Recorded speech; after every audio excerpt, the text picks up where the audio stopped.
نحمدہ ونصلی ونسلم علی رسولہ الکریم۔ اسلامی لحاظ سے دوسرے مہینے کو ماہ صفر کہا جاتا ہے۔ یہ جو صفر کا لفظ ہے صاد فا را، اس کے معنی ہوتے ہیں خالی ہونا۔ چنانچہ ہمارے ہاں جو ہندسوں میں صفر لکھا جاتا ہے وہ بھی اسی سے ہی منقول ہے، اسی سے مشتق ہے۔ صفر یصفر، عربی زبان میں اس کے معنی ہوتے ہیں خالی ہونا۔ زمانہ جاہلیت کے لوگ آپس میں جنگ و قتال کیا کرتے تھے، لیکن رجب، ذوالقعدہ، ذی الحجہ اور محرم کے مہینے میں وہ جنگ و قتال چھوڑ دیا کرتے تھے، اور محرم میں چونکہ وہ جنگ و قتال نہیں کرتے تھے، اس لیے محرم کے گزرتے ہی صفر کا مہینہ جب آتا تھا تو یہ سارے لوگ لڑنے کے لیے گھروں سے باہر آ جاتے تھے، مرد بھی عورتیں بھی لڑا کرتے تھے، اور اس طرح گھر خالی ہو جاتا تھا۔ اس بنا پر اس مہینے کو صفر کہا جانے لگا، اور چونکہ ان کے ہاں لڑائیاں شروع ہو رہی ہیں، ظاہر ہے کہ اس میں بہت سارے لوگ مرتے ہیں، نقصان ہوتا ہے، جانیں ضائع ہوتی تھی، تو اس وجہ سے آہستہ آہستہ ان لوگوں نے یہ کہنا شروع کر دیا کہ صفر کا مہینہ بدشگونی کا مہینہ ہے اور یہ نحوست کا مہینہ ہے، اس وجہ سے اس مہینے کو منحوس کہنے لگے۔ چنانچہ شادی کی تقریبات اور دوسری تقاریب، اس طرح سفر وغیرہ، کاروبار کی ابتدا، یہ کام وہ سفر میں نہیں کیا کرتے تھے۔ حالانکہ جب وہ خود اس مہینے میں جنگ و قتال کر رہے ہیں تو نقصان تو ہونا ہے، یہ اپنا ہی کرتوت تھا، لیکن انہوں نے سفر کے مہینوں کو منحوس قرار دیا۔ آپ صلی اللہ علیہ وسلم نے اس کی سختی کے ساتھ تردید فرمائی اور فرمایا کہ سفر کا مہینہ نحوست کا نہیں ہے۔ اصل بات یہ ہے کہ کچھ مہینے تو عظمت اور ثواب والے ہیں، جیسے کہ رمضان ہے، ذوالحجہ ہے، محرم وغیرہ ہے، ظاہر ہے کہ یہ افضل مہینے ہیں، ان میں ثواب ہے، یہ برکت کے مہینے ہیں۔ یہ جو سفر کا مہینہ ہے یہ درمیانہ ہے، نہ یہ شر کا مہینہ ہے نہ خیر کا ہے، مبارک مہینہ بھی نہیں ہے، عام دنوں کی طرح ہے۔ جس طرح کہ جمعہ کے دن افضل ہے، لیکن منگل بدھ وغیرہ یہ افضل ایام نہیں ہیں، عام ایام ہیں۔ اسی طرح ربیع الاول، ربیع الثانی، جمادی الاولیٰ، جمادی الثانی وغیرہ یہ عام مہینے ہیں، ان کا کوئی تقدس نہیں ہے، مبارک اور برکت والے مہینے یہ نہیں ہے۔ اسی طرح سفر کا مہینہ بھی برکت والا نہیں ہے، اس میں الگ عبادت کرنے کا کوئی ثواب آیا ہو یا کسی عبادت کا ذکر ہو، ایسا بھی نہیں ہے، لیکن اس کو بے برکتی کا مہینہ بھی نہیں کہہ سکتے۔ بہت سارے لوگ اب اس کو بے برکتی کا مہینہ کہتے ہیں، منحوس کہہ رہے ہیں، جس طرح کے زمانے جاہلیت میں لوگ کہا کرتے تھے، یہ ٹھیک نہیں ہے۔ آپ صلی اللہ علیہ وسلم کی تعلیمات کا یہی خلاصہ ہے۔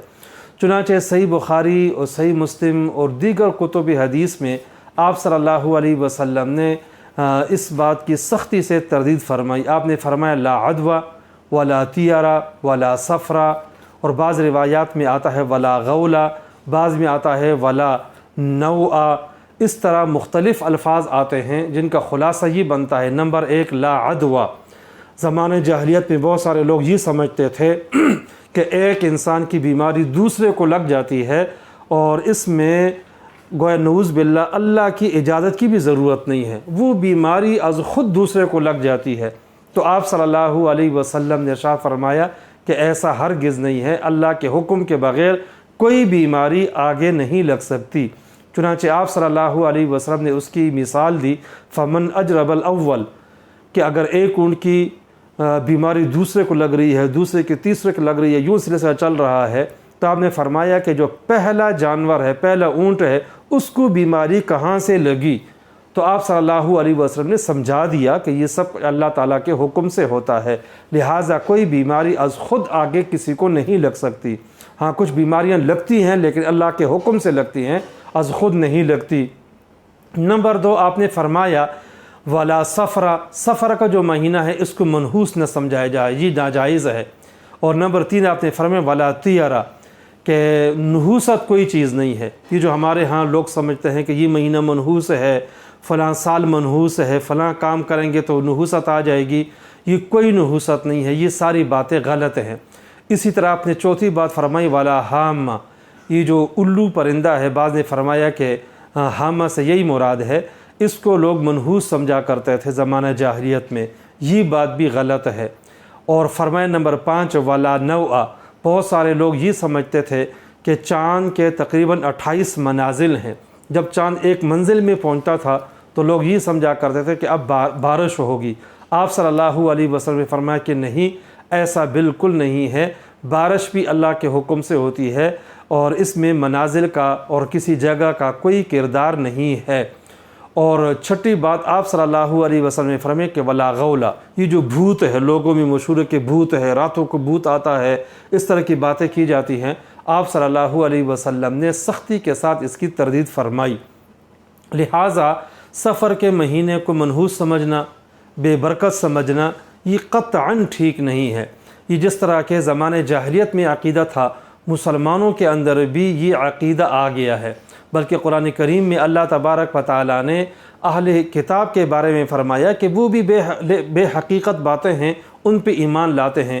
اللہ تبارک و تعالیٰ ارشاد فرماتے ہیں الم تر الی الذین اوتوا نصیبا من الکتاب، آپ دیکھتے نہیں ہیں کہ جن لوگوں کو کتاب کا کچھ حصہ دیا گیا ہے، یؤمنون بالجبت والطاغوت، کہ وہ جبت پہ ایمان لاتے ہیں۔ جبت سے مراد بے بنیاد بات جس کی کوئی حقیقت نہیں ہوتی، وہ ان باتوں پہ ایمان لاتے ہیں۔ ہمارے ہاں بھی بہت سارے مسلمان ہیں ایسی چیزوں کو جن کی کوئی حقیقت نہیں ہوتی، ان پہ ایمان لاتے ہیں، اور ان میں سے سفر کا مہینہ بھی ہے کہ اس کو منحوس سمجھ رہے ہوتے ہیں، حالانکہ یہ ٹھیک نہیں ہے۔ قرآن کریم میں اللہ تبارک و تعالیٰ کا ارشاد ہے وَكُلَّ إِنسَانٍ أَلْزَمْنَاهُ طَائِرَهُ فِي عُنُقِهِ وَنُخْرِجُ لَهُ يَوْمَ الْقِيَامَةِ كِتَابًا يَلْقَاهُ مَنشُورًا اقرأ كِتَابَكَ كَفَى بِنَفْسِكَ الْيَوْمَ عَلَيْكَ حَسِيبًا۔ اللہ فرماتے ہیں کہ ہر انسان کے جو نحوست ہے وہ ہم نے اس کے گلے میں ڈال دی ہے، یعنی ہر بندہ جو برے اعمال کرتا ہے تو اپنی نحوست کی وجہ سے کرتا ہے، لہٰذا اپنے بدکرداری، بدعمالی کو اور نحوست کو کسی اور چیز پہ ڈالنا یہ ٹھیک نہیں ہے۔ لہٰذا اصل میں نحوست کسی مہینے میں نہیں ہے، نحوست اگر ہے تو وہ ہمارے اپنے عمل میں ہے، ہمارے کردار میں ہے، لہٰذا اس نحوست کو کسی اور طرف منسوب کرنا ٹھیک نہیں ہے۔